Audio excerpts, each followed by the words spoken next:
listening to the ABC radio AM yesterday morning, and they ran a really good piece. It's Reconciliation Week, and they had lots of viewpoints from listeners. It mentioned that reconciliation runs across all ethnic groups, and some of the listeners asked, was there a holistic approach to reconciliation? Was it a way to make people feel with a feel-good attitude? It is really interesting that blackfellas are the guinea pigs here. That is, with reconciliation. As we're the first ones to be messed around, hopefully the work that comes from all of this will benefit all Australians. I was up in the Northern Territory, and outside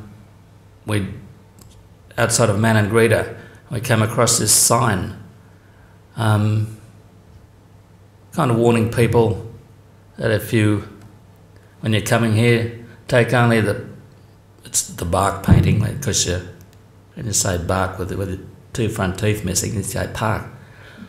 Park painting is no money. But if you take a picture of someone or somebody else, it's $10. And if you take a picture of country or the landscapes, it's $11. And this is all going all over the world to white men and blacks. I love signs. Wherever there's something like that, I stop and jump out and take a picture. Australia's pretty well multicultural. This was taken out at Bankstown last year at a youth development gathering, and there are children there from many different countries of the world, and all mixing in together. It was a fantastic day. I shot this early last year for a piece in the show called Bungaree, which is now touring throughout New South Wales. It opened at Mossman Gallery. This is my son Tim in poses of Bungaree, who was a notable Aboriginal person in the 1820s, as the native out of the bush, as the navigator who went around, circumnavigated Australia, the first Australian to circumnavigate Australia, with Matthew Flinders. They had a little farm over at Mossman where they were supposed to grow peaches, and Bungaree was to sell them to people. But gardening was not in his book of things to do. And finally, of course, the sailor. I've been doing pictures of, or shooting images, portraits of Aboriginal folk, elders, and places like Newcastle, Liverpool, Casula, Campbelltown, Wagga Wagga, and now Bankstown. Campbelltown produced these books, and they're stories of the subjects in them, and their stories of their lives and tales. Similarly with the Bankstown,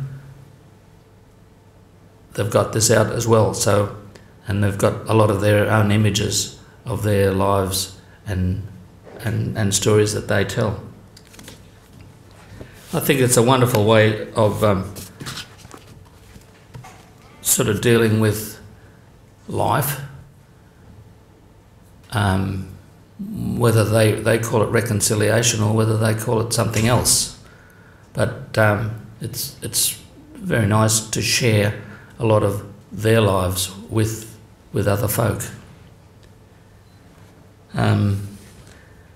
You think about reconciliation, and as Joanna said, it's kind of a tricky word.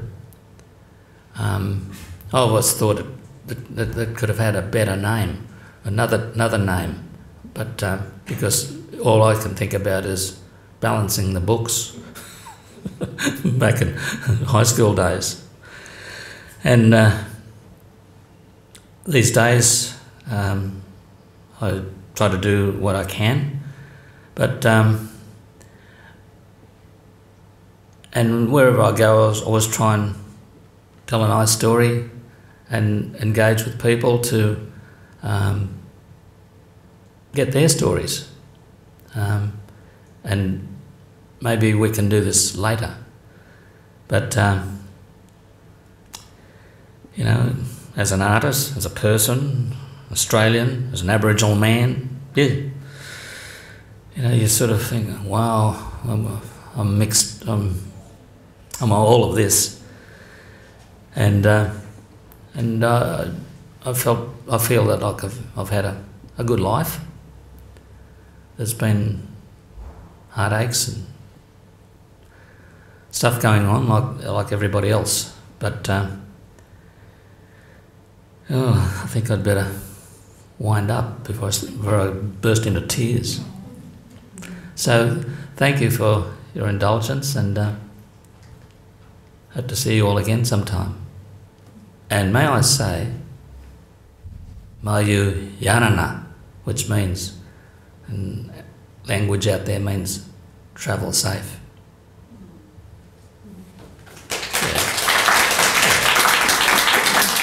You know, from some people's point of view, I've actually got no, you know, some people say that I've got no right to work in the way that I do, but I don't feel like I've got any choice. You know, my life, I always was a little bit like that. I had really strong feelings about, just really strong feelings about things to do with what I saw was true or, you know, was fair. Anyway, and I also, so my work now is pretty much post-colonial and deals with all the issues of colonisation and imperialism. And it also has, you know, it's quite intuitive and it has a lot of feeling in it as well. I also use humour to get my point across, some of the time, sometimes not. When I think of the colonials on the 26th of January in 1788 and the ceremony where they were singing the English national anthem or whatever similarly patriotic song, planting their flag, I always think that they took unlawful possession of the land. And I always, whenever I think about it, I feel a little bit hysterical, like it was a scene of a crime. And I see the land as Aboriginal. Now, this was a work which is a nude picture of Cook on kangaroo fur. There is clothes on the ground. This was entered in a reconciliation prize. And it was down in Canberra, and we flew down there, and I'd been selected. I was one of the 40 artists selected, Indigenous, non-Indigenous. We went down there, and it had travelled from the National Archives into the National Museum. And when my art dealer and myself walked in and we looked around, my work wasn't there. And so we started to question why the work wasn't there. So did everyone else, because it was on the pamphlet and there was only 3 works missing. Over the period of the next 2 days, I got 5 different excuses from the head of the Public Service Commission through to the head of the archives as to why it wasn't there. Pretty much it wasn't there because it was a nude picture of Captain Cook. Then the work went into an art prize in a building in the city, and within a day and a half was taken out because the building committee didn't appreciate a nude picture of Captain Cook. This is one of my earlier works, which is, it's actually not much smaller, it's about that size. And it's the, apparently, and you know, this has been in dispute, the first land grant ever given to an Aboriginal person, and it was given to Colloby. And it was a part of Blacktown. Now, I hand did that, I didn't project it or anything, and as I was making it up, the whole thing just horrified me so incredibly, which is why I did it in the first place. And I did it on fake wood grain lino just to exaggerate its absolute invalidity from my point of view. And I just think that is absolutely, it's just a travesty. It just doesn't, it can't even exist to me. So anyway, you start to get, I feel quite strongly about these sorts of things. This is a small section. It's out of focus because actually in reality it's about a centimetre and a half high. It's a section of a Lycett painting. And in a lot of Lycett's paintings he would have his figures pointing towards the land, as if it was their land, like my land. And so I did a few works based on that. These works are, you'll see that's the ground there, these are 3 metre high works, and that's 2 lots of them together. And it's, the pink one is called "Oh, Look Along My Stick at Our Land." It's a little sarcastic, and so I've also been working around boundaries as well. So I made these bollards with kangaroo fur in between them to talk about land and the rest. This is the first of a series of 3 works called "Shall We Dance?" And these are the shadows of an Aboriginal bride doll and a colonial man dancing. This is their shadows projected onto a landscape painting. And so in some sort of ways, I guess how I work is that I want to talk about this. I want to open it up as a conversation to people. Occasionally people pick me up on things. They say, should you be doing that? Should you be doing this? And I'm as sensitive as I can be, but I still continue to do it as sensitively as I can, because I think that we need to open up the discussion. And I think that there's maybe not enough, there's a little bit of a fear sometimes from non-Indigenous people to do it. And occasionally I feel it myself. Tessa's got a ruler out and anything could happen. Anyway, now I'm just about to show you 3, I've got an exhibition opening in Hobart in about 10 days. And these are a few of the stills from it. I'm going to show you a video. I use high-vis fluoro as a link it to colonisation, because high-vis after 9/11 and the increase in OH&S has actually invaded and colonised us with a type of fear. And so I started to use that. So that's an image of Botany Bay with a cocoon that's got, it's been cut off a little bit actually. There's reasons for that, don't worry. And there's a little glowing bit of fluoro inside it.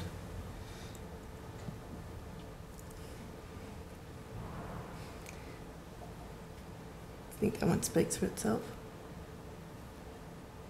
And this is, that's Hobart. So that guy, it's called the Butterfly Murderer, and he's just caught the rare butterfly. It was interesting, my street, Joanna's titled this two-way street. My street actually had 2 sets of banners. On one side there was reconciliation, on the other side there was vivid, which seems to say to me that maybe there's somebody is saying that reconciliation is not vivid, which rather kind of amusingly sums up the scenario that often plays out. And Joan has alluded to it in some ways within the contemporary art world, is that somehow or another issues like reconciliation are seen as not vivid, not new, not now. This is a little contribution to what is now horrifically renamed, but quite brilliantly renamed by John Altman at the ANU, coercive reconciliation. This is what happens when the state decides it will deliver reconciliation to you. It's an exhibition that I co-curated about the middle of last year with John Mundine, who is tonight opening his exhibition Bungaree at Port Macquarie. This is currently on in Melbourne, and this is kind of like become the title page of the exhibition, because what we've found is an initial intervention was at the time, it was an intervention into the Sydney Biennale.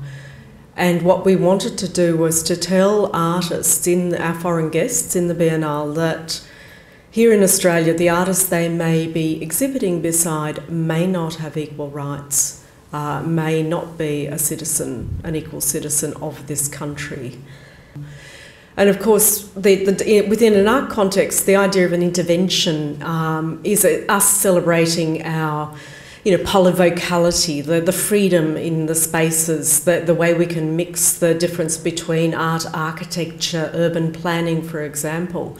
We're using it here entirely without irony and entirely about something that is unfree and unequal. And this we've found we had to work out ourselves as reasonably well-informed urban folk what this was all about.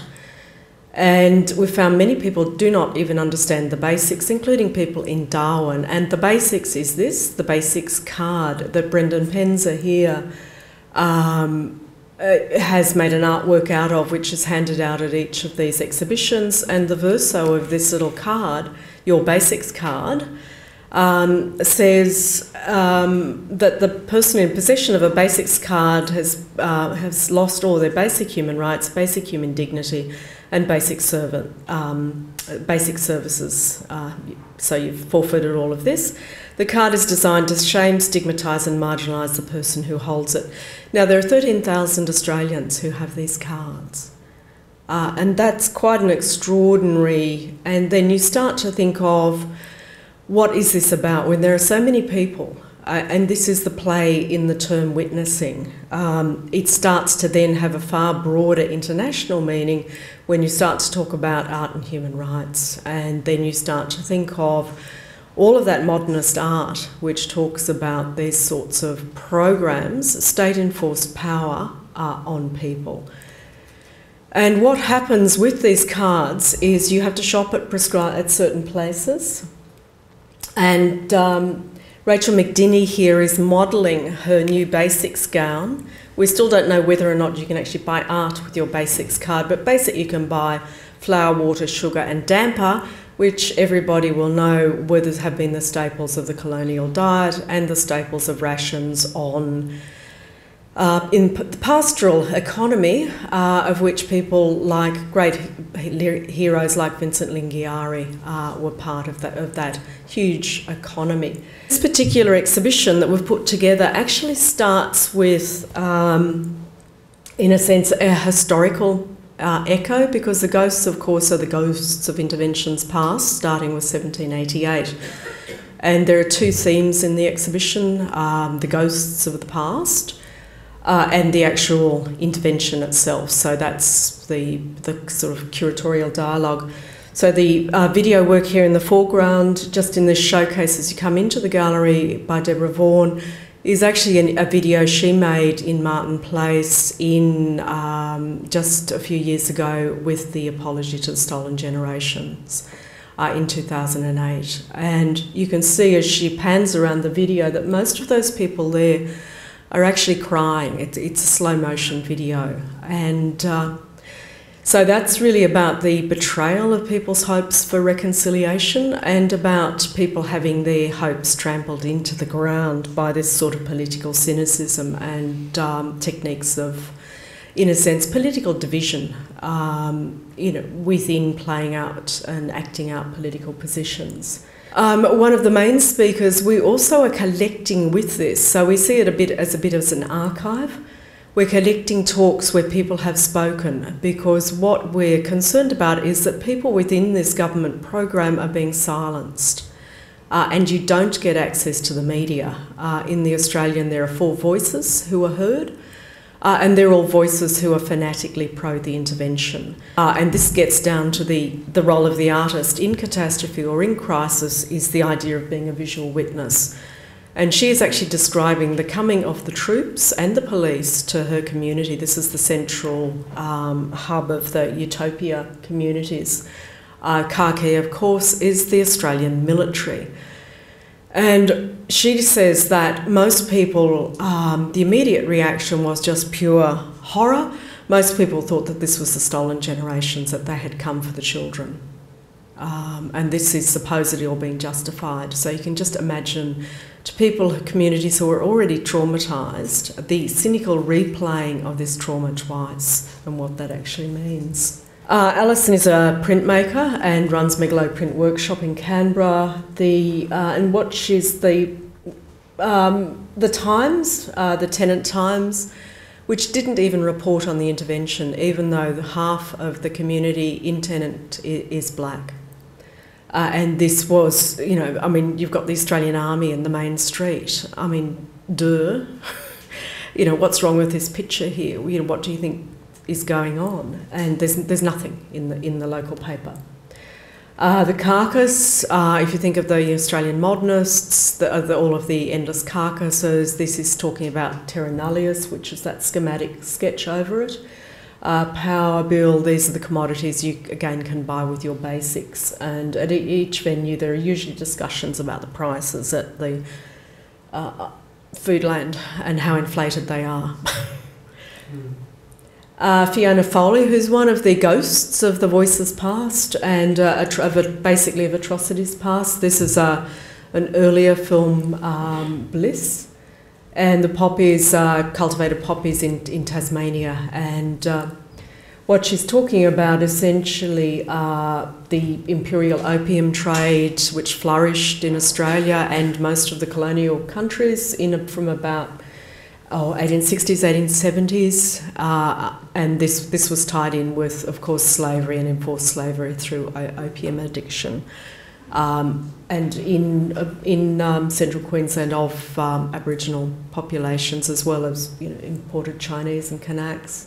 Again, with a type of show like this, really what it's calling on is a response from the head. And from the heart. And the most basic area, I guess, of witnessing or reenacting is when you physically put on, and the colonial signifier par excellence being the breastplate, which Jason Wing puts on here, as in, how would I feel if this was me? And this is part of a triptych: criminal, alcoholic and pedophile, and there's a whole history to the banning of his pedophile work in various public venues, not dissimilar to Joan's experience recounting the banning of the skinny dipping Mr. Cook, Captain Cook. And Bindi Cole, of course, that would have to be, almost a classic reconciliation image, because she's talking about conciliation within her family and the personal healing within her family. That's her and her father, and that's on their land.